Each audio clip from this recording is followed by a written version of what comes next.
Welcome back, students.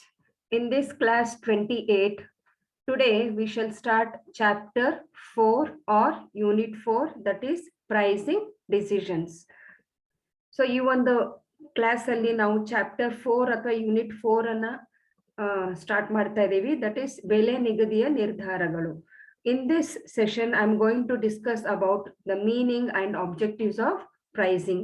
ಬೆಲೆ ನಿಗದಿಯ ಅರ್ಥ ಮತ್ತು ಉದ್ದೇಶಗಳನ್ನು ಈ ಒಂದು ವಿಡಿಯೋದಲ್ಲಿ ಚರ್ಚೆ ಮಾಡೋಣ. Let us see what is the meaning and definition of pricing. So pricing is pricing the product or service is the most important business decisions that the firm makes. Price is the amount of money for which something is sold and purchased in the market. It is a measure or quantity or weight of a good or service. Price is expressed in different terms as cost, selling price, charge, fees, payment, rate, fare, levy, toll, amount, sum, figure, etc. So pricing of any product or service, any goods or services is one of the very important decisions that the company makes. So it is the amount that is sold or purchased in exchange of money. It is a measure or a quantity or a weight of a particular product or service. So sometimes the price is expressed by different experts in different terms. For example, the cost is also considered as a price for the manufacturers. It may be a selling price or a fees charged by a doctors or some other people. That the charge paid is also a money. It is also a part of price. Fees paid is also a price. Payment made for anything is also considered as a price. Rate, fare, levy, amount, sum, toll, etc. So all these terms, one or the other way, is considered as a price of that particular product or any service rendered. So ಉತ್ಪನ್ನ ಅಥವಾ ಸೇವೆಗೆ ಬೆಲೆ ನಿಗದಿ ಮಾಡುವುದು ಸಂಸ್ಥೆಯು ಮಾಡುವ ಪ್ರಮುಖ ವ್ಯಾಪಾರ ನಿರ್ಧಾರಗಳಲ್ಲಿ ಒಂದಾಗಿದೆ. ಬೆಲೆ ಎಂದರೆ ಏನನ್ನಾದರೂ ಮಾರಾಟ ಮಾಡಿದ ಮತ್ತು ಖರೀದಿಸಿದ ಹಣದ ಒಟ್ಟು ಮೊತ್ತವಾಗಿರುತ್ತದೆ. ಇದು ಸರಕು ಅಥವಾ ಸೇವೆಯ ಅಳತೆ ಅಥವಾ ಪ್ರಮಾಣ ಅಥವಾ ತೂಕವಾಗಿರಬಹುದು. ಬೆಲೆಯನ್ನು ವೆಚ್ಚ, ಮಾರಾಟ ಬೆಲೆ, ಶುಲ್ಕ, ಪಾವತಿ, ದರ, ಶುಲ್ಕ, ಲೆವಿ, ಟೋಲ್, ಮೊತ್ತ ಇತ್ಯಾದಿಯಾಗಿ ವಿವಿಧ ಪದಗಳಲ್ಲಿ ವ್ಯಕ್ತಪಡಿಸಲಾಗುತ್ತದೆ. ಸೊ ಒಂದು ಕಂಪನಿಯು ಈ ಒಂದು ಬೆಲೆ ಅನ್ನೋದು ಅಥವಾ ಒಂದು ಯಾವುದೋ ಉತ್ಪನ್ನ ಅಥವಾ ಒಂದು ಸೇವೆ ಕೊಟ್ಟಾಗ ಆ ಒಂದು ಉತ್ಪನ್ನ ಅಥವಾ ಸೇವೆಗೆ ಯಾವ ಬೆಲೆಯನ್ನು ಫಿಕ್ಸ್ ಮಾಡಬೇಕು ಅನ್ನೋದು ಒಂದು ಸಂಸ್ಥೆಯು ಬಹಳ ಪ್ರಮುಖವಾದ ಒಂದು ನಿರ್ಧಾರವಾಗಿರುತ್ತದೆ. ಸೊ ಯಾವುದೇ ಒಂದು ವಸ್ತುವನ್ನು ಮಾರಾಟ ಮಾಡೋಕ್ಕಿರ್ಬೋದು, ಯಾವುದೇ ವಸ್ತುವನ್ನು ಖರೀದಿ ಮಾಡ್ಬೇಕಾದ್ರೆ ಆ ಒಂದು ಎಕ್ಸ್ಚೇಂಜ್ ಮಾಡೋದಕ್ಕೆ ಒಂದು ಮೀಡಿಯಂ ಆಗಿರುತ್ತೆ, ಅದೇ ಹಣದ ಒಂದು ಮೊತ್ತ ಆಗಿರುತ್ತೆ ಅದು. ಸೊ ಹೀಗಾಗಿ ಒಂದು ಸರಕು ಮತ್ತು ಸೇವೆ ಅಳತೆ ಅಥವಾ ಒಂದು ಪ್ರಮಾಣ ಅಥವಾ ತೂಕವಾಗಿರ್ಬಹುದು. ಸೊ ಅದೇ ರೀತಿಯಾಗಿ ಬೆಲೆಯನ್ನು ಕೆಲವೊಬ್ರು ಅದನ್ನ ವೆಚ್ಚ ಅಂತ ವ್ಯಕ್ತಪಡಿಸ, ಉತ್ಪಾದಕರು ಅದನ್ನ ಎಷ್ಟು ಪ್ರೈಸ್ ಆಯ್ತು, ಎಷ್ಟು ಕಾಸ್ಟ್ ಆಯ್ತು ಅಂತ ಕೇಳಿದಾಗ ವೆಚ್ಚ ಅಂತಾನು ನಾವು ಅದನ್ನ ಬಳಸ್ಬೋದು. ಮಾರಾಟದ ಬೆಲೆ ಕೂಡ ಅದು ಒಂದು ಪ್ರೈಸ್ ಅಂತಾನೆ ಕನ್ಸಿಡರ್ ಮಾಡ್ತೀವಿ, ಅಂದ್ರೆ ಬೆಲೆ ಅಂತಾನೆ ಕನ್ಸಿಡರ್ ಮಾಡ್ತೀವಿ. ಶುಲ್ಕ, ಡಾಕ್ಟರ್ಸ್ ಅವರೆಲ್ಲ ಏನು ಶುಲ್ಕ ಫೀಸ್ ಪೇ ಮಾಡ್ಕೊಂತಾರೆ, ಅದನ್ನು ಅವರಿಗೆ ಅದು ಪ್ರೈಸ್ ಅಂತ ಕನ್ಸಿಡರ್ ಆಗುತ್ತೆ.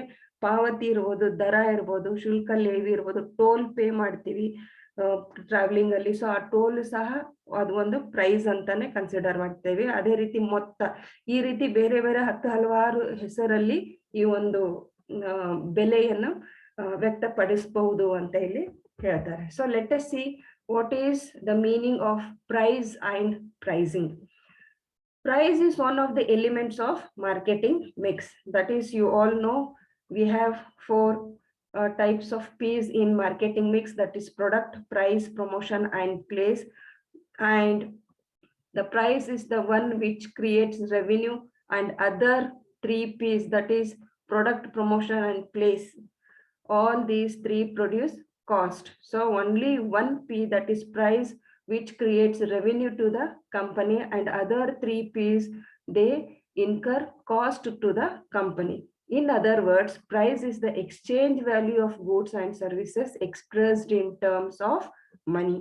So you can write these two simple words. If they ask what is price in the exams, you can write it as price is one of the elements of marketing mix which creates revenue, and other three elements produce cost. Or you can also write as price is the exchange value of goods and services expressed in terms of money. So ಬೆಲೆಯು marketing ಮಿಶ್ರಣದ ಅಂಶಗಳಲ್ಲಿ ಒಂದಾಗಿದೆ. So marketing ಮಿಶ್ರಣ ಅಂದ್ರೆ 4 piece ಬರ್ತವೆ. ಅದರಲ್ಲಿ ಉತ್ಪನ್ನ, ಬೆಲೆ, ಪ್ರಚಾರ ಮತ್ತು ಸ್ಥಳ. ಸೊ ಉತ್ಪನ್ನ, ಪ್ರಚಾರ, ಸ್ಥಳ ಇವು ಮೂರಕ್ಕೆ ನಾವು ಜಾಸ್ತಿ ವೆಚ್ಚಗಳನ್ನ ಮಾಡ್ಬೇಕಾಗತ್ತೆ, ಖರ್ಚು ಮಾಡ್ಬೇಕಾಗತ್ತೆ. ಆದ್ರೆ ಬೆಲೆ ಒಂದರಲ್ಲಿ ಮಾತ್ರ ಕಂಪನಿ ಆದಾಯವನ್ನು ಸೃಷ್ಟಿ ಮಾಡುವಂತ ಒಂದು ಅವಕಾಶ ಇಲ್ಲಿ ಇರುತ್ತೆ. ಸೊ ಆದಾಯ ಸೃಷ್ಟಿ ಮಾಡುವಂತ ಒಂದು ಪಿ ಯಾವುದಂದ್ರೆ ಅದು ಬೆಲೆ ಆಗಿರುತ್ತೆ. ಬೇರೆ ರೀತಿಯಲ್ಲಿ ಹೇಳುವುದಾದರೆ ಬೆಲೆಯು ಸರಕು ಮತ್ತು ಸೇವೆಗಳ ವಿನಿಮಯ ಮೌಲ್ಯವನ್ನು ಹಣದ ಪರಿಭಾಷೆಯಲ್ಲಿ ವ್ಯಕ್ತಪಡಿಸಲಾಗುತ್ತದೆ. ಸೊ ಇದು ಸರಕು ಮತ್ತು ಸೇವೆಗಳನ್ನು ವಿನಿಮಯ ಮಾಡುವ ಒಂದು ಮೌಲ್ಯವಾಗಿದೆ ಅಂತಾನು ಇಲ್ಲಿ ನಾವು ವ್ಯಾಖ್ಯಾನಿಸಬಹುದು. So next let us see what is pricing. So if there is ing in any word, it may be there is some process or some method involved in that concept. So price means it is a exchange value, whereas pricing means pricing is the method or process adopted by the organization to fix or set its selling price. It is an art of translating the value of goods and services into monetary terms by considering the objectives and policies of the firm. Pricing is the process of determining an appropriate price for the product or service. So we have different methods of pricing the product or service. So adopting a method or adopting some process by the organization to fix the price of its particular good or service is called as pricing. So it is an art of translating the value of goods and services into monetary terms. So it is a value of exchange which is being translated, that is the value of goods and services is translated into a monetary terms while considering the objectives and policies of the firm. So pricing is the process or the method adopted by the organization in order to determine an appropriate price for its goods and services. So ಬೆಲೆ ನಿಗದಿ ಅಂತ ಬಂದಾಗ ಸಂಸ್ಥೆಯು ತನ್ನ ಮಾರಾಟದ ಬೆಲೆಯನ್ನು ನಿಗದಿಪಡಿಸಲು ಅಥವಾ ಹೊಂದಿಸಲು ಅಳವಡಿಸಿಕೊಂಡ ವಿಧಾನ ಅಥವಾ ಪ್ರಕ್ರಿಯೆಯಾಗಿದೆ. ತನ್ನ ಒಂದು ಸರಕು ಮತ್ತು ಸೇವೆಗಳಿಗೆ ಒಂದು ಬೆಲೆಯನ್ನು ನಿಗದಿಪಡಿಸುವಂತ ಒಂದು ಪ್ರಕ್ರಿಯೆ ಅಥವಾ ಹಲವಾರು ವಿಧಾನಗಳಿದಾವೆ. ಯಾವ್ಯಾವ ವಿಧಾನಗಳು, which are those methods of fixing the price, we'll see it later on.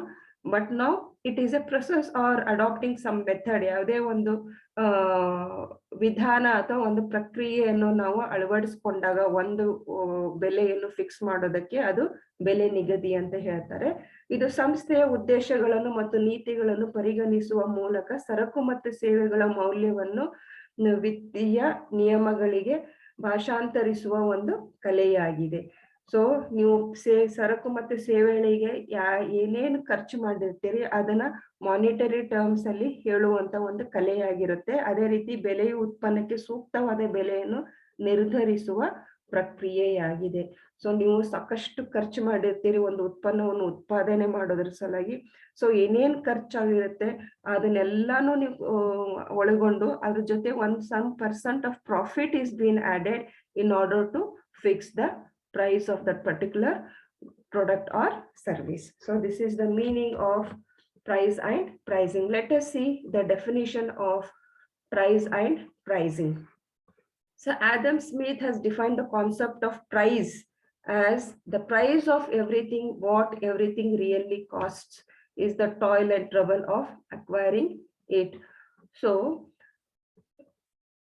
whatever you have incurred, whatever trouble you have taken to acquire that product, So the whole trouble or the cost which you have experienced or incurred is put into the monetary terms, that is called as price. So in that price, some percent of cost and the troubles and the difficulties you have faced is being taken into consideration. Along with that, some percent of profit is added in order to get the price of that particular product. So Adam Smith has defined it as like that. So Adam Smith ಅವರು ಬೆಲೆಯ ಪರಿಕಲ್ಪನೆಯನ್ನು ಹೀಗೆ ವ್ಯಾಖ್ಯಾನಿಸಿದ್ದಾರೆ: ಪ್ರತಿಯೊಂದಕ್ಕೂ ನಿಜವಾಗಿಯೂ ವೆಚ್ಚವಾಗುವ ಎಲ್ಲದರ ಬೆಲೆ ಅದನ್ನು ಸ್ವಾಧೀನಪಡಿಸಿಕೊಳ್ಳುವ ಶ್ರಮ ಮತ್ತು ತೊಂದರೆ ಆಗಿರುತ್ತೆ. ಸೊ ಒಂದು ಉತ್ಪನ್ನವನ್ನು ಉತ್ಪಾದನೆ ಮಾಡಬೇಕಾದರೆ ಸಾಕಷ್ಟು ಖರ್ಚು ಮಾಡಬೇಕಾಗಿರುತ್ತೆ, ಸಾಕಷ್ಟು ಶ್ರಮವನ್ನು ತೊಂದರೆಗಳನ್ನು ಅನುಭವಿಸಬೇಕಾಗಿರುತ್ತೆ. ಸೊ ಅವೆಲ್ಲ ಖರ್ಚುಗಳು, ತೊಂದರೆಗಳು ಮತ್ತು ಶ್ರಮವನ್ನು ಒಂದ್ ಕಡೆ ಇಟ್ಕೊಂಡು ಅದಕ್ಕೆ ಒಂದು ಸ್ವಲ್ಪ ಪರ್ಸೆಂಟ್ ಪ್ರಾಫಿಟ್ ಅಥವಾ ಲಾಭವನ್ನು ಹಾಕೊಂಡು ಅದನ್ನ ಒಂದು ಮಾನಿಟರಿ ಟರ್ಮ್ ಅಲ್ಲಿ ಹೊರತಾಗದಾಗ ಅದು ಪ್ರೈಸ್ ಅಂತ ಹೇಳ್ತೀವಿ ನಾವು. So next, according to Philip Kotler ante bandaga, price is the only element in the marketing mix that creates sales, revenue and other elements as cost. So in earlier slide I have explained it. So other 3 P's, that is product, promotion and place, all these 3 P's will incur cost to the manufacturer, whereas price is the only element in the marketing mix that creates revenue or income to the manufacturer. So it is according to Philip Kotler. Philip Kotler ಪ್ರಕಾರ marketing ಮಿಶ್ರಣದಲ್ಲಿ ಬೆಲೆಯು ಮಾರಾಟದ ಆದಾಯವನ್ನು ಇತರ ಅಂಶಗಳನ್ನು ವೆಚ್ಚವಾಗಿ ಸೃಷ್ಟಿಸುವ ಏಕೈಕ ಅಂಶವಾಗಿದೆ. ಸೊ ಮಾರ್ಕೆಟಿಂಗ್ ಮಿಕ್ಸ್ ಮಿಶ್ರಣ ಅಂತ ಬಂದಾಗ 4 Pಗಳು ಬರ್ತವೆ. ಅದರಲ್ಲಿ ಪ್ರೈಸ್ ಒಂದೇ ಉತ್ಪಾದಕರಿಗೆ ಆದಾಯವನ್ನು ತಂದು ಕೊಡುವಂತ ಒಂದು ಅಂಶ ಆಗಿರುತ್ತೆ. ಉಳಿದು 3 ಏನು ಮಾರ್ಕೆಟಿಂಗ್ ಮಿಕ್ಸ್ ಇದಾವೆಲ್ಲ ಅವು ಖರ್ಚನ್ನು ತಂದು ಕೊಡುವಂತ ಮಾರ್ಕೆಟಿಂಗ್ ಮಿಕ್ಸ್ ಅದರ್ ಪೀಸ್ ಆಗಿರುತ್ತೆ ಅಂತ ಹೇಳ್ತಾರೆ. ಸೊ ಪ್ರೈಸ್ ಒಂದೇ ಇಲ್ಲಿ ಆದಾಯವನ್ನು ತಂದು ಕೊಡುವಂತ ಏಕೈಕ ಮಿಶ್ರಣದ ಒಂದು ಪಿ ಆಗಿರುತ್ತೆ ಅಂತ ಇಲ್ಲಿ ಹೇಳ್ತಾರೆ.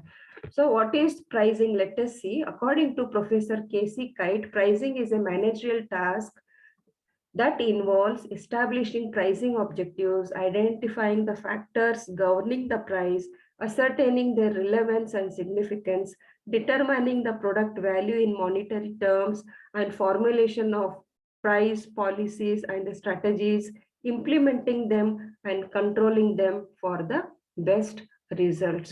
So pricing involves so many things here. See, it is a managerial task. It involves establishing pricing objectives. We have to first frame what are the objectives of pricing, identify the factors governing the price, that is what are the factors influences the price, ascertaining their relevance and importance or the significance, and determining the price in terms of money, and formulating various pricing policies and strategies and implementing them and controlling them for the best results. Best results here means it should bring maximum profit to the organization. So the price should be set in such a way that it should bring higher profit to the organization by controlling the whole process of pricing. We have to bring the best results. So Professor KC Kite ರವರ ಪ್ರಕಾರ ಬೆಲೆ ನಿರ್ವಹಣಾ ಕಾರ್ಯವು ಬೆಲೆ ಗುರಿಗಳನ್ನು ಸ್ಥಾಪಿಸುವುದು, ಬೆಲೆಯನ್ನು ನಿಯಂತ್ರಿಸುವುದು, ಅಂಶಗಳನ್ನು ಗುರುತಿಸುವುದು, ಅವುಗಳ ಪ್ರಸ್ತುತತೆ ಮತ್ತು ಮಹತ್ವವನ್ನು ಕಂಡುಹಿಡಿಯುವುದು, ವಿತ್ತೀಯ ಪರಿಭಾಷೆಯಲ್ಲಿ ಉತ್ಪನ್ನ ಮೌಲ್ಯವನ್ನು ನಿರ್ಧರಿಸುವುದು ಮತ್ತು ಬೆಲೆ ನೀತಿಗಳು ಮತ್ತು ತಂತ್ರಗಳನ್ನು ರೂಪಿಸುವುದು, ಅವುಗಳನ್ನು ಉತ್ತಮ ಫಲಿತಾಂಶಗಳಿಗಾಗಿ ಕಾರ್ಯಗತಗೊಳಿಸುವುದು ಮತ್ತು ನಿಯಂತ್ರಿಸುವುದು ಎಂದು ಇಲ್ಲಿ ಕೈಟ್ ಅವರು ಹೇಳ್ತಾರೆ. ಸೊ ಇದು ಒಂದು ನಿರ್ವಹಣಾ ಕಾರ್ಯ ಆಗಿರುತ್ತೆ. ನಿರ್ವಹಣಾ ಕಾರ್ಯ ಅಂತ ಬಂದಾಗ ಸೊ ಅದನ್ನ ನಿಯಂತ್ರಣ ಮಾಡಬೇಕು, ಅದನ್ನ ಕಾರ್ಯಗತಗೊಳಿಸುವುದ್ರ ಜೊತೆಗೆ ಅದರ ಬೆಲೆಗಳ ಒಂದು ಉದ್ದೇಶ ಏನಾಗಿರುತ್ತೆ, ಅದ್ರ ಮಹತ್ವಗಳು ಕಂಡು ಹಿಡ್ಕೋಬೇಕಾಗುತ್ತೆ. ಅದೇ ರೀತಿ ಅದ್ರ ಮೌಲ್ಯಗಳನ್ನು ಕಂಡುಹಿಡಿಬೇಕಾಗುತ್ತೆ. ಬೆಲೆ ನೀತಿಗಳನ್ನು, ತಂತ್ರಗಳನ್ನು ರಚನೆ ಮಾಡಿ ಅದನ್ನು ಕಾರ್ಯಗತಗೊಳಿಸಿ ಅದನ್ನ ನಿಯಂತ್ರಣ ಮಾಡುವಂತ ಒಂದು ಪ್ರಕ್ರಿಯೆ ಆಗಿದೆ ಅಂತ ಇಲ್ಲಿ ಕೈಟ್ರವರು ಹೇಳ್ತಾರೆ. So these are the definition. Now let's see what are the objectives of pricing. ಬೆಲೆ ನಿಗದಿಯ ಉದ್ದೇಶಗಳು ಯಾವ್ಯಾವ ಅನ್ನೋದನ್ನ ನೋಡೋಣ. The first point is maximization of profit. Obviously, every companies, every business organization, the main motive objectives will be to make higher profit. So here also, while fixing the price, the very objective of any organization is to make higher profit or maximize its profit. One of the objectives of pricing is to maximize the profits of the company. This objective is aimed at making as much as money as possible. Company tries to set its price in a way that more profits can be earned. However, the firm cannot set its price beyond the limit, but it concentrates on maximizing the profits by reducing the cost of production. So one of the main objective of any company or any business is to make higher profit. Here, by setting a proper or appropriate price, by adopting various pricing policies, proper way, efficient and effective pricing policies and different pricing strategies, we can earn a larger amount of profit as early as possible and as much as money can be earned. But one thing we should be clear here is that the firm cannot set its price beyond the limit. So we have to see what is the price of the same product in the market, what is the price of the competitor's product. So we cannot cross that limit. Only thing we can increase the profit by reducing the cost of production or by using different strategies. Also, the profits can be increased in the market by fixing appropriate price to their product. So ಲಾಭದ ಗರಿಷ್ಠಗೊಳಿಸುವಿಕೆ. ಕಂಪನಿಯು ಲಾಭವನ್ನು ಗರಿಷ್ಠಗೊಳಿಸುವುದು ಬೆಲೆ ನಿಗದಿಯ ಉದ್ದೇಶಗಳಲ್ಲಿ ಒಂದಾಗಿದೆ. ಈ ಉದ್ದೇಶವು ಸಾಧ್ಯವಾದಷ್ಟು ಹಣವನ್ನು ಗಳಿಸುವ ಗುರಿಯನ್ನು ಹೊಂದಿದೆ. ಕಂಪನಿಯು ಹೆಚ್ಚಿನ ಲಾಭವನ್ನು ಗಳಿಸುವ ರೀತಿಯಲ್ಲಿ ಅದರ ಬೆಲೆಯನ್ನು ಹೊಂದಿಸಲು ಪ್ರಯತ್ನಿಸುತ್ತದೆ. ಆದಾಗ್ಯೂ ಸಂಸ್ಥೆಯು ತನ್ನ ಬೆಲೆಯನ್ನು ಮಿತಿಯನ್ನು ಮೀರಿ ಹೊಂದಿಸಲು ಸಾಧ್ಯವಿಲ್ಲ. ಆದರೆ ಇದು ಉತ್ಪಾದನಾ ವೆಚ್ಚವನ್ನು ಕಡಿಮೆ ಮಾಡುವ ಮೂಲಕ ಲಾಭವನ್ನು ಹೆಚ್ಚಿಸುವುದರ ಮೇಲೆ ಕೇಂದ್ರೀಕರಿಸುತ್ತದೆ.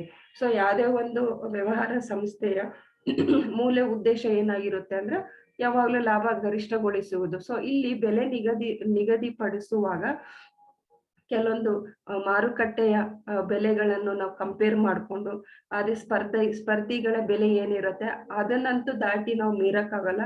ಸೊ ಅದೇ ಅವರೇ ಯಾವ ಬೆಲೆ ಇರುತ್ತೆ ಅದೇ ಬೆಲೆನ ನಾವು ಕಾಪಾಡ್ಕೊಂಡು ಹೋಗ್ಬೇಕಾಗುತ್ತೆ. ಬಟ್ ನಾವು ವೆಚ್ಚ ಕಡಿಮೆ ಮಾಡಿದಾಗ ಲಾಭ ಗರಿಷ್ಠಗೊಳಿಸಬಹುದು.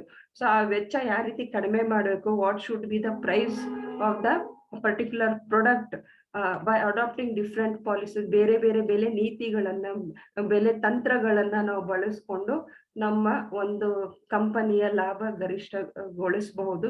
ಅದ್ರ ಜೊತೆಗೆ ಉತ್ಪಾದನೆ ವೆಚ್ಚವನ್ನು ಕಡಿಮೆ ಮಾಡಿದಾಗ ಲಾಭ ತನ್ನಿಂತಾನಾಗಿ ಹೆಚ್ಚಾಗಬಹುದು. ಸೊ ಈ ಒಂದು ಕೆಲವೊಂದು ತಂತ್ರಗಳನ್ನ ಬಳಸ್ಕೊಂಡು ಲಾಭದ ಗರಿಷ್ಠಗೊಳಿಸುವುದೇ ಒಂದು ಮೂಲ ಉದ್ದೇಶ ಆಗಿರುತ್ತೆ. ಅದ್ರ ಮೇಲೆ ಕೇಂದ್ರೀಕೃತವಾಗಿರುತ್ತೆ ಅಂತ ಇಲ್ಲಿ ಹೇಳ್ಬೋದು. Next is return on investment. The firm's return on investment should exceed the total costs incurred on production of goods and services, or else the firm incurs loss. Company sets its pricing policies and strategies in such a way that sales revenue ultimately yields average return on total investment. So return on investment means whatever we have invested, so lot of money is been invested in the production, so in research and development, so in promotional activities, so distribution work.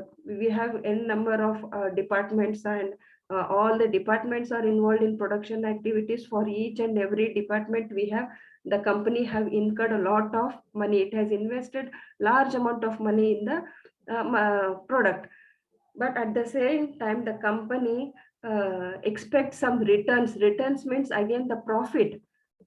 Immediately the profit should come out because they have to cover the costs here. So it has to adopt such policies and strategies so that immediately the costs are covered and the product should start generating the revenue. That is called as return on investment. So it all depends on what are the different strategies or the policies and what will be the price of that particular product and how they create the demand in the market and how they attract a large number of customers in the market. And as early as possible, if they increase the sales, naturally the costs are covered and immediately they start acquiring return on investment or earning return on investment. So ಹೂಡಿಕೆಯ ಮೇಲಿನ ಆದಾಯ. ಸಂಸ್ಥೆಯು ಹೂಡಿಕೆಯ ಮೇಲಿನ ಆದಾಯವು ಸರಕು ಮತ್ತು ಸೇವೆಗಳ ಉತ್ಪಾದನೆಯ ಮೇಲಿನ ಒಟ್ಟು ವೆಚ್ಚವನ್ನು ಮೀರಬೇಕು ಅಥವಾ ಸಂಸ್ಥೆಯ ನಷ್ಟದಲ್ಲಿ ಅನುಭವಿಸುತ್ತದೆ. ಮಾರಾಟದ ಆದಾಯವು ಅಂತಿಮವಾಗಿ ಒಟ್ಟು ಹೂಡಿಕೆಯ ಸರಾಸರಿ ಲಾಭವನ್ನು ನೀಡುವ ರೀತಿಯಲ್ಲಿ ಕಂಪನಿಯು ಅದರ ಬೆಲೆ ನೀತಿಗಳನ್ನು ಮತ್ತು ತಂತ್ರಗಳನ್ನು ಹೊಂದಿಸುತ್ತದೆ. ಸೊ ಇಲ್ಲಿ ಹೂಡಿಕೆಯ ಮೇಲಿನ ಆದಾಯ ಅಂತ ಅಂದ್ರೆ, ಸೊ ಹೂಡಿಕೆ ಅಂತ ಬಂದಾಗ ಬೇರೆ ಬೇರೆ ರೀತಿಯಲ್ಲಿ ನಾವು ಆ ಉತ್ಪನ್ನವನ್ನು ಉತ್ಪಾದನೆ ಮಾಡುವಾಗ ಖರ್ಚನ್ನ ಮಾಡಿರ್ತೀವಿ. ಸೊ ರಿಸರ್ಚ್ ಅಂಡ್ ಡೆವಲಪ್ಮೆಂಟ್ ಇರ್ಬೋದು, ಅದೇ ರೀತಿ ಮಾರ್ಕೆಟಿಂಗ್ ಪ್ರಮೋಷನ್ಸ್ಗೆ ಇರ್ಬೋದು, ಆ ಒಂದು ಕಚ್ಚಾ ವಸ್ತುಗಳಿಗಿರ್ಬೋದು, ಲೇಬರ್ಸಿಗೆ ಪೇಮೆಂಟ್ ಮಾಡೋದಿರ್ಬೋದು, ಎಲ್ಲ ಹಲವಾರು ಖರ್ಚುಗಳನ್ನ ಮಾಡಿರ್ತೀವಿ. ಒಂದು ಉತ್ಪನ್ನ ಹೊರಗಡೆ ಬರುತ್ತೆ, ಆ ಒಂದು ಖರ್ಚನ್ನ ನಾವು ಬೇಗ ತೆಗಿಬೇಕಾಗತ್ತೆ. ಸೊ ಆ ಖರ್ಚನ್ನ ಮೀರಿ ನಾವು ಏನು ದುಡ್ಡು ಗಳಿಸ್ತೀವಲ್ಲ, ಅವಾಗ ರಿಟರ್ನ್ ಆನ್ ಅಂದ್ರೆ ಹೂಡಿಕೆ ಮೇಲಿನ ಆದಾಯ ಬರಕ್ ಸ್ಟಾರ್ಟ್ ಆಗುತ್ತೆ. ಸೊ ಆ ಆದಾಯ ಯಾವಾಗ ಮೀರ್ಬೇಕು ಅಂತ ಅಂದ್ರೆ, ಅಷ್ಟು ಬೇಗ ನೀವು ಮಾರಾಟ ಮಾಡ್ಬೇಕಾಗುತ್ತೆ, ಮಾರಾಟ ಹೆಚ್ಚಳ ಮಾಡ್ಬೇಕಾಗುತ್ತೆ, ಕಸ್ಟಮರ್ಸ್ಗೆ ಸ್ಯಾಟಿಸ್ಫೈ ಮಾಡ್ಬೇಕಾಗುತ್ತೆ. ಕಸ್ಟಮರ್ಸ್ ನಿಮ್ಮ ಪ್ರಾಡಕ್ಟ್ ಅನ್ನ ಖರೀದಿ ಮಾಡೋ ರೀತಿಯಲ್ಲಿ ಅವ್ರನ್ನ ಏನಾದ್ರು ಮಾಡಿ ಒಂದು ಪ್ರಮೋಷನಲ್ ಆಕ್ಟಿವಿಟೀಸ್ ಮಾಡಿ, ಅಡ್ವರ್ಟೈಸ್ಮೆಂಟ್ ಮಾಡಿ, ಹೆಚ್ಚು ಖರೀದಿ ಮಾಡೋ ರೀತಿಯಲ್ಲಿ ಮಾಡಿ, ಅವಾಗ ಅಷ್ಟೇ ನೀವು ಕೆಲವೊಂದು ತಂತ್ರಗಳನ್ನು, ನೀತಿಗಳನ್ನ, ಬೆಲೆ ನೀತಿಗಳನ್ನ ಅಳವಡಿಸ್ಕೊಂಡು ಈ ರೀತಿ ಮಾಡಿದಾಗ ಅಷ್ಟೇ ನಿಮ್ಮ ಖರ್ಚುಗಳೆಲ್ಲ ತೆಗೆದು ನಿಮಗೆ ಆದಾಯ ಬರಕ್ಕೆ ಸ್ಟಾರ್ಟ್ ಆಗುತ್ತೆ. ಸೊ ಇದು ಒಂದು ಉದ್ದೇಶ ಆಗಿರುತ್ತೆ. Next is to increase the sales. So the firm sets the price of the product in such a way that more and more sales can be achieved. It is assumed that sales growth has a direct positive impact on the profits. So pricing decisions are taken in such a way that sales volume can be increased. Setting price, altering price, and modifying pricing policies are targeted to improve sales. So if sales are increased, automatically profit also increases. So in order to increase the profit, the volume, sales volume has to be raised here. So they have to increase the sales volume. So by setting the appropriate price, altering the price means changing the price. They may increase or decrease the price, or modifying pricing policies. They may change some policies and improve the sales. And when sales increases, naturally the profit of the company will also increase. ಮಾರಾಟವನ್ನು ಹೆಚ್ಚಿಸಲು ಸಂಸ್ಥೆಯು ಹೆಚ್ಚು ಮಾರಾಟವನ್ನು ಸಾಧಿಸುವ ರೀತಿಯಲ್ಲಿ ಉತ್ಪನ್ನದ ಬೆಲೆಯನ್ನು ನಿಗದಿಪಡಿಸುತ್ತದೆ. ಮಾರಾಟದ ಬೆಳವಣಿಗೆಯು ಲಾಭದ ಮೇಲೆ ನೇರ ಧನಾತ್ಮಕ ಪ್ರಭಾವವನ್ನು ಹೊಂದಿದೆ ಎಂದು ಊಹಿಸಲಾಗಿದೆ. ಆದ್ದರಿಂದ ಮಾರಾಟದ ಪ್ರಮಾಣವನ್ನು ಹೆಚ್ಚಿಸುವ ರೀತಿಯಲ್ಲಿ ಬೆಲೆ ನಿರ್ಧಾರಗಳನ್ನು ತೆಗೆದುಕೊಳ್ಳಲಾಗುತ್ತದೆ. ಬೆಲೆಯನ್ನು ಹೊಂದಿಸುವುದು, ಬೆಲೆಯನ್ನು ಬದಲಾಯಿಸುವುದು ಮತ್ತು ಬೆಲೆ ನೀತಿಗಳನ್ನು ಮಾರ್ಪಡಿಸುವುದು ಮಾರಾಟವನ್ನು ಸುಧಾರಿಸುವ ಗುರಿಯನ್ನು ಹೊಂದಿದೆ. ಸೊ ಇಲ್ಲಿ ಮಾರಾಟ ಹೆಚ್ಚಾದರೆ ಆಟೋಮೆಟಿಕ್ ಆಗಿ ಆ ಒಂದು ಕಂಪನಿಯ ಲಾಭ ಸಹ ಹೆಚ್ಚಾಗುವಂಥದ್ದು. ಸೊ ಅಲ್ಲಿ ಒಂದು ನೇರ ಧನಾತ್ಮಕ ಪ್ರಭಾವ ಹೊಂದಿರುತ್ತೆ ಅಂತ ಹೇಳಿ ಊಹಿಸಲಾಗಿದೆ. ಸೊ ಅದರಿಂದ ಉತ್ಪಾದಕರು ಏನ್ ಮಾಡ್ತಾರೆ, ಸೊ ಬೆಲೆ ನೀತಿಗಳನ್ನು ಮಾರ್ಪಡಿಸುವುದು ಅಥವಾ ಬೆಲೆಯನ್ನೇ ಬದಲಾವಣೆ ಮಾಡುವಂಥದ್ದು, ಬೆಲೆಯನ್ನು ಜಾಸ್ತಿ ಆದ್ರೂ ಮಾಡುವುದು, ಬೆಲೆಯನ್ನು ಕಡಿಮೆ ಆದ್ರೂ ಮಾಡುದು, ಯಾವ್ದಾದ್ರು ತಂತ್ರವನ್ನು ಬಳಸಬಹುದು. ಸೊ ಈ ರೀತಿ ಮಾಡಿ ಮಾರಾಟವನ್ನು ಸುಧಾರಿಸುವ ಗುರಿಯನ್ನು ಹೊಂದಿರುತ್ತಾರೆ.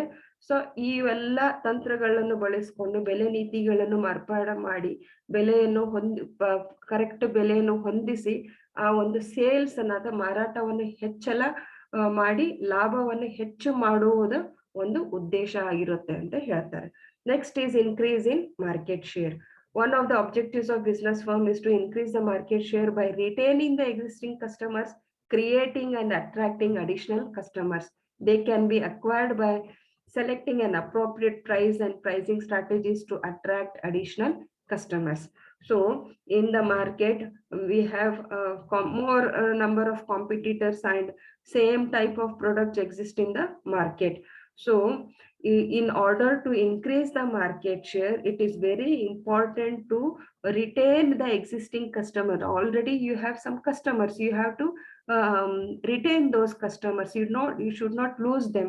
You have to attract them, you have to retain with you. Along with those old customers, you have to create and attract additional customers. Those who are purchasing competitors product should be attracted towards your product, and then they should come and purchase your product. So by attracting and by creating additional customers, we can increase the market share. So this can be done by selecting an appropriate price and pricing strategies in order to attract additional customers. ಮಾರುಕಟ್ಟೆ ಹಂಚಿಕೆಯಲ್ಲಿ ಹೆಚ್ಚಳ. ಅಸ್ತಿತ್ವದಲ್ಲಿರುವ ಗ್ರಾಹಕರನ್ನು ಉಳಿಸಿಕೊಳ್ಳುವ ಮೂಲಕ ಹೆಚ್ಚುವರಿ ಗ್ರಾಹಕರನ್ನು ಸೃಷ್ಟಿಸುವ ಮತ್ತು ಆಕರ್ಷಿಸುವ ಮೂಲಕ ಮಾರುಕಟ್ಟೆ ಪಾಲನ್ನು ಹೆಚ್ಚಿಸುವುದು ವ್ಯಾಪಾರ ಸಂಸ್ಥೆಯ ಉದ್ದೇಶಗಳಲ್ಲಿ ಒಂದಾಗಿದೆ. ಹೆಚ್ಚುವರಿ ಗ್ರಾಹಕರನ್ನು ಆಕರ್ಷಿಸಲು ಸೂಕ್ತವಾದ ಬೆಲೆ ಮತ್ತು ಬೆಲೆ ತಂತ್ರಗಳನ್ನು ಆಯ್ಕೆ ಮಾಡುವ ಮೂಲಕ ಅವುಗಳನ್ನು ಸ್ವಾಧೀನಪಡಿಸಿಕೊಳ್ಳಬಹುದು. ಸೊ ಮಾರುಕಟ್ಟೆ ಪಾಲನ್ನು ಹೆಚ್ಚು ಯಾವ ರೀತಿ ಮಾಡಬಹುದು, ಮಾರುಕಟ್ಟೆ ಹಂಚಿಕೆ ಅಥವಾ ಪಾಲನ್ನು ಯಾವ ರೀತಿ ಹೆಚ್ಚಿಗೆ ಮಾಡಬಹುದು, ಈಗಾಗಲೇ ಅಸ್ತಿತ್ವದಲ್ಲಿರುವಂತ ಗ್ರಾಹಕರನ್ನು ನಿಮ್ಮಲ್ಲೇ ಉಳಿಸ್ಕೊಳ್ಳುವಂಥದ್ದು. ಸೊ ಅವರು ಸ್ಪರ್ಧಾಳಿಗಳ ಉತ್ಪನ್ನವನ್ನು ಖರೀದಿ ಮಾಡೋ ಹಾಗೆ ಮಾಡಬಾರ್ದು. ಸೊ ಅಂತ ಒಂದು ಬೆಲೆ ನೀತಿಗಳನ್ನು ನೀವು ಅಳವಡಿಸ್ಕೋಬೇಕಾಗುತ್ತೆ. ಆ ಗ್ರಾಹಕರನ್ನು ಉಳಿಸ್ಕೊಳ್ಳೋದ್ರ ಜೊತೆಗೆ ಹೆಚ್ಚುವರಿ ಗ್ರಾಹಕರನ್ನು ಸೃಷ್ಟಿ ಮಾಡಬೇಕಾಗುತ್ತೆ, ಅವ್ರನ್ನ ಆಕರ್ಷಿಸ್ಬೇಕಾಗುತ್ತೆ, ಮಾಡಿ ನಿಮ್ಮ ಒಂದು ಮಾರುಕಟ್ಟೆ ಪಾಲನ್ನು ಹೆಚ್ಚಿಸ್ಬೇಕಾಗುತ್ತೆ. ಸೊ ಇದು ಯಾವ ರೀತಿ ಸಾಧ್ಯ ಆಗುತ್ತಂದ್ರೆ ಸೂಕ್ತವಾದ ಬೆಲೆಯನ್ನು ಫಿಕ್ಸ್ ಮಾಡ್ಬೇಕಾಗುತ್ತೆ, ಅದ್ರ ಜೊತೆಗೆ ಬೆಲೆಯ ತಂತ್ರಗಳನ್ನು ಆಯ್ಕೆ ಮಾಡಿ ಅವುಗಳನ್ನು ಮಾರುಕಟ್ಟೆಯಲ್ಲಿ ನಿಮ್ಮ ಒಂದು ಪ್ರಾಡಕ್ಟಿಗೆ ಸೂಕ್ತವಾದ ಬೆಲೆ ಫಿಕ್ಸ್ ಮಾಡಿದಾಗ ನೀವು ಒಂದು ಹೆಚ್ಚುವರಿ ಗ್ರಾಹಕರನ್ನು ಆಕರ್ಷಿಸಬಹುದು ಮತ್ತು ಸೃಷ್ಟಿ ಮಾಡಬಹುದು ಅಂತೆ ಅದರ ಒಂದು ಉದ್ದೇಶ ಅಂತ ಹೇಳ್ತಾರೆ ಇಲ್ಲಿ. Next is to face the competition. Pricing is primarily concerned to face and beat the competition in the market. Today's market is characterized by the severe competition. The business firm knows its customers, understands the competition, and learns to handle the competition by applying proper price to its product. The firm sets and modifies its pricing policies so as to respond to the competitors strongly. So competition means, again, the competitor is a person who produces the same type of product as you are producing. So you have to keep an eye on the competitor. So he will be changing the strategies, he will be changing the price, he will be changing the model of his product. So each and every movement is to be kept an eye on that competitor. So whatever changes he makes, immediately even you have to adopt those changes, or else he may go forward and you may lag behind. So by adopting and modifying different pricing policies, and we have to always compare the competitor's price and strategies. What are the price and strategies he is adopting? All those are to be considered, and be careful in order to beat the competition or face the competition in the market. So it is one of the main objective, because if you fail in the market, the competitor will acquire the market. So you should be very careful from the competitors. ಸ್ಪರ್ಧೆಯನ್ನು ಎದುರಿಸಲು. ಬೆಲೆ ನಿಗದಿಯು ಪ್ರಾಥಮಿಕವಾಗಿ ಮಾರುಕಟ್ಟೆಯಲ್ಲಿನ ಸ್ಪರ್ಧೆಯನ್ನು ಎದುರಿಸಲು ಮತ್ತು ಸೋಲಿಸಲು ಸಂಬಂಧಿಸಿದೆ. ಇಂದಿನ ಮಾರುಕಟ್ಟೆಯು ತೀವ್ರ ಸ್ಪರ್ಧೆಯಿಂದ ನಿರೂಪಿಸಲ್ಪಟ್ಟಿದೆ. ವ್ಯಾಪಾರ ಸಂಸ್ಥೆಯು ತನ್ನ ಗ್ರಾಹಕರನ್ನು ತಿಳಿದಿರುತ್ತದೆ, ಸ್ಪರ್ಧೆಯನ್ನು ಅರ್ಥ ಮಾಡಿಕೊಳ್ಳಿರುತ್ತದೆ ಮತ್ತು ಅದರ ಉತ್ಪನ್ನಗಳಿಗೆ ಸರಿಯಾದ ಬೆಲೆಯನ್ನು ಅನ್ವಯಿಸುವ ಮೂಲಕ ಸ್ಪರ್ಧೆಯನ್ನು ನಿಭಾಯಿಸಲು ಕಲಿಯುತ್ತದೆ. ಪ್ರತಿಸ್ಪರ್ಧಿಗಳಿಗೆ ಬಲವಾಗಿ ಪ್ರತಿಕ್ರಿಯಿಸಲು ಸಂಸ್ಥೆಯು ತನ್ನ ಬೆಲೆ ನೀತಿಗಳನ್ನು ಹೊಂದಿಸುತ್ತದೆ ಮತ್ತು ಮಾರ್ಪಡಿಸುತ್ತದೆ. ಸೊ ಮಾರುಕಟ್ಟೆಯಲ್ಲಿ ಸ್ಪರ್ಧಾಳಿಗಳು ಯಾವ ಒಂದು ಬೆಲೆ ಫಿಕ್ಸ್ ಮಾಡಿದ್ದಾರೆ, ಸೊ ಯಾವ ತಂತ್ರಗಳನ್ನು ಬಳಸ್ತಾ ಇದ್ದಾರೆ, ನೀತಿಗಳನ್ನ ಅಳವಡಿಸ್ಕೊಂಡಿದ್ದಾರೆ ಅನ್ನೋದ್ರ ಬಗ್ಗೆ ನಾವು ಬಹಳ ಎಚ್ಚರವಾಗಿರ್ಬೇಕಾಗುತ್ತೆ. ಸೊ ನೀವು ಮಾರುಕಟ್ಟೆಯಲ್ಲಿ ಸ್ಪರ್ಧೆಯನ್ನು ಎದುರಿಸ್ಬೇಕಾದ್ರೆ ಆ ಸ್ಪರ್ಧೆಯ ಮೇಲೆ ಒಂದು ಕಣ್ಣಿಡ್ಬೇಕಾಗುತ್ತೆ. ಸೊ ಅವ್ರು ಯಾವುದೇ ಬದಲಾವಣೆ ಮಾಡಿರೋನು ನೀವು ಸಹ ಅವ್ರಕ್ಕಿಂತ ಚೆನ್ನಾಗಿ ಇರುವಂತ ಒಂದು ಬೆಲೆ ನೀತಿಗಳನ್ನು ರೂಪಿಸ್ಕೊಂಡು ನೀವು ನಿಮ್ಮ ಗ್ರಾಹಕರಿಗೆ ತೃಪ್ತಿ ಪಡಿಸಿದಾಗ ನೀವು ಒಂದು ಸ್ಪರ್ಧೆಯಲ್ಲಿ ಗೆಲ್ಬಹುದು. ಆ ಸ್ಪರ್ಧೆಗಳಿಗಿಂತ ಹೆಚ್ಚು ಲಾಭನು ನೀವು ಮಾಡುವಂತ ಒಂದು ಸಾಧ್ಯತೆನೂ ಇರುತ್ತದೆ. So next, to achieve quality leadership by pricing. The quality leadership is the image in the mind of buyers that high price is related to high quality product. In order to create a positive image that a company's product is standard or superior than offered by close competitors, the company designs its pricing policies accordingly. So to achieve quality leadership, so the company sometimes keeps the prices high so that it has created such image in the minds of the buyers is that if at all it keeps the price of the product high, it means that the quality is also good. So if the quality of the product is good, naturally the price will be high. So the people think in that way. If the price is high, the quality will be high. So if the quality of the product is good and the price is cheaper, low, then people think that the quality is not good. So this is the strategy where here the marketer uses is that he keeps the quality high along with the price high.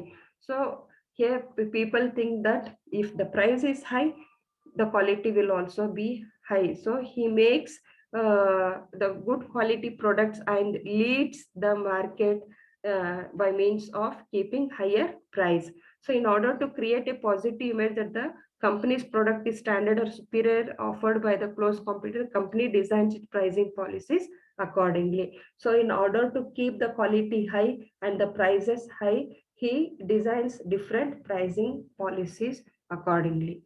So ಬೆಲೆಯ ಮೂಲಕ ಗುಣಮಟ್ಟದ ನಾಯಕತ್ವವನ್ನು ಸಾಧಿಸಲು. ಗುಣಮಟ್ಟದ ನಾಯಕತ್ವವು ಖರೀದಿದಾರರ ಮನಸ್ಸಿನಲ್ಲಿರುವ ಚಿತ್ರವಾಗಿದ್ದು ಹೆಚ್ಚಿನ ಬೆಲೆಯು ಉತ್ತಮ ಗುಣಮಟ್ಟದ ಉತ್ಪನ್ನಕ್ಕೆ ಸಂಬಂಧಿಸಿದೆ. ಕಂಪನಿ ಉತ್ಪನ್ನವು ನಿಕಟ ಸ್ಪರ್ಧಿಗಳು ನೀಡುವುದಕ್ಕಿಂತ ಪ್ರಮಾಣಿತವಾಗಿ ಅಥವಾ ಉತ್ತಮವಾಗಿದೆ ಎಂದು ಧನಾತ್ಮಕ ಚಿತ್ರವನ್ನು ರಚಿಸಲು ಕಂಪನಿಯು ಅದರ ಬೆಲೆ ನೀತಿಗಳನ್ನು ಅದಕ್ಕೆ ಅನುಗುಣವಾಗಿ ವಿನ್ಯಾಸಗೊಳಿಸುತ್ತದೆ. ಸೊ ಮಾರುಕಟ್ಟೆಯಲ್ಲಿ ಸ್ಪರ್ಧಿಗಳು ಇರ್ತಾರೆ. ಸೊ ಅವ್ರಕ್ಕಿಂತನೂ ನಮ್ಮ ಒಂದು ಕಂಪನಿಯ ಉತ್ಪನ್ನದ ಗುಣಮಟ್ಟ ಚೆನ್ನಾಗಿರುತ್ತೆ. ಸೊ ಉತ್ಪನ್ನ ಗುಣಮಟ್ಟ ಹೆಚ್ಚಿದ್ದಾಗ ನ್ಯಾಚುರಲಿ ಅದ್ರ ಬೆಲೆನೂ ಹೆಚ್ಚಾಗಿರುತ್ತೆ.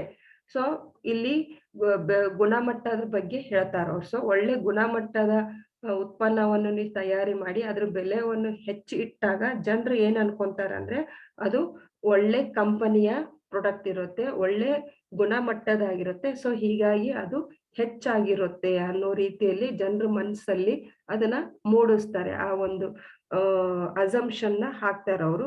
ಸೊ ಹೀಗಾಗಿ ಅದ್ರ ತಕ್ಕಂಗೆ ಅವ್ರು ಏನ್ ಮಾಡ್ತಾರೆ, ಬೆಲೆ ನೀತಿಗಳನ್ನು ವಿನ್ಯಾಸ ಮಾಡಿ ಆ ಒಂದು ಬೆಲೆ ನೀತಿಗಳನ್ನು ಅಲ್ಲಿ ಅಳವಡಿಸ್ಕೊಂಡು ಹೆಚ್ಚಿನ ಒಂದು ಉತ್ತಮವಾಗಿರುವಂತ ಗುಣಮಟ್ಟದ ಉತ್ಪನ್ನವನ್ನು ತಯಾರಿ ಮಾಡಿ ಇಲ್ಲಿ ಬೆಲೆನೂ ಸಹ ಏರಿಸ್ತಾರೆ.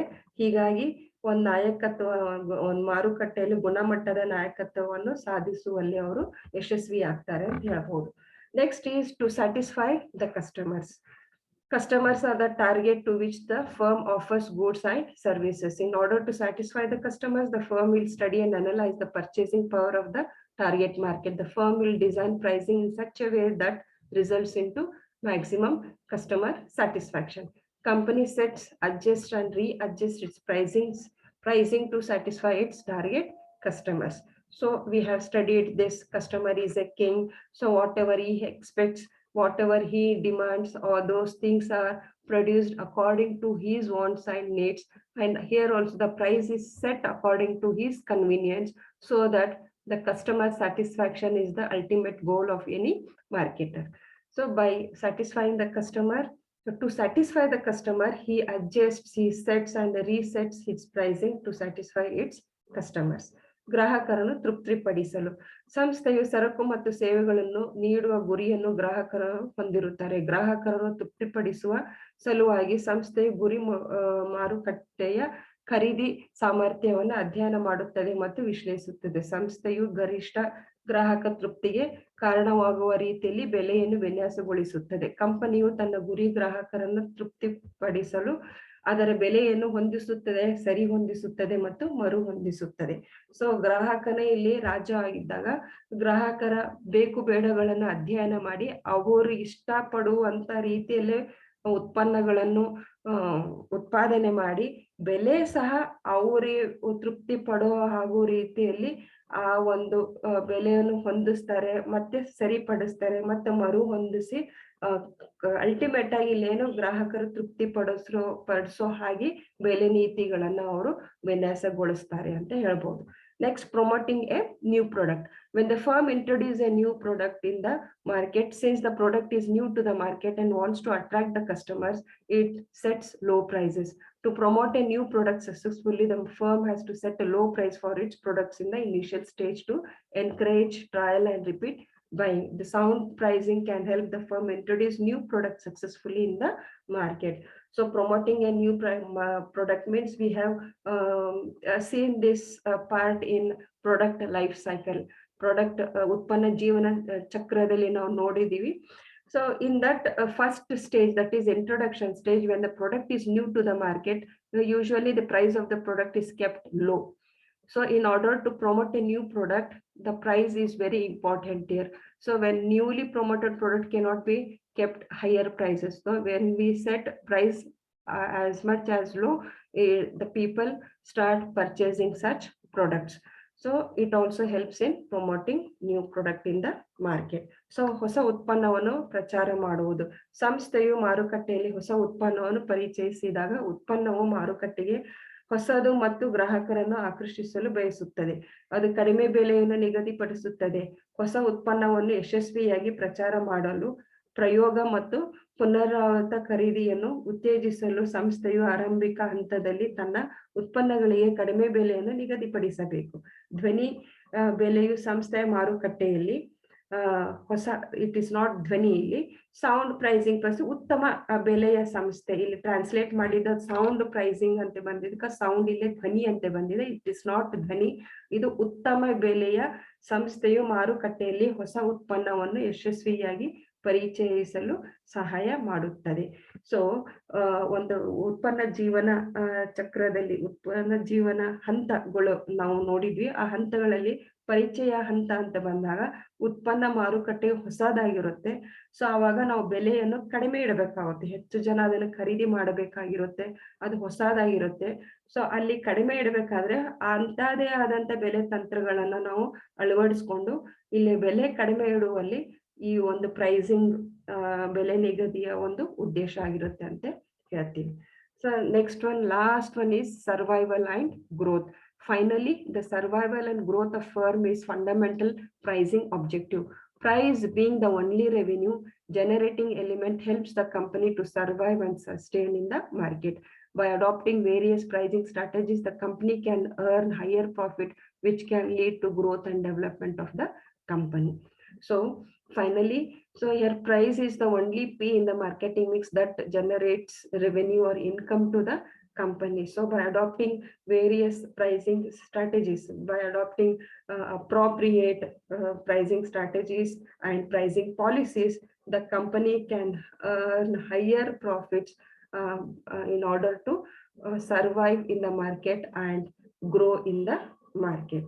ಸೊ ಬದುಕುಳಿಯುವಿಕೆ ಮತ್ತು ಬೆಳವಣಿಗೆ. ಅಂತಿಮವಾಗಿ ಸಂಸ್ಥೆಯ ಉಳಿವು ಮತ್ತು ಬೆಳವಣಿಗೆ ಒಂದು ಮೂಲಭೂತ ಬೆಲೆ ಉದ್ದೇಶವಾಗಿದೆ.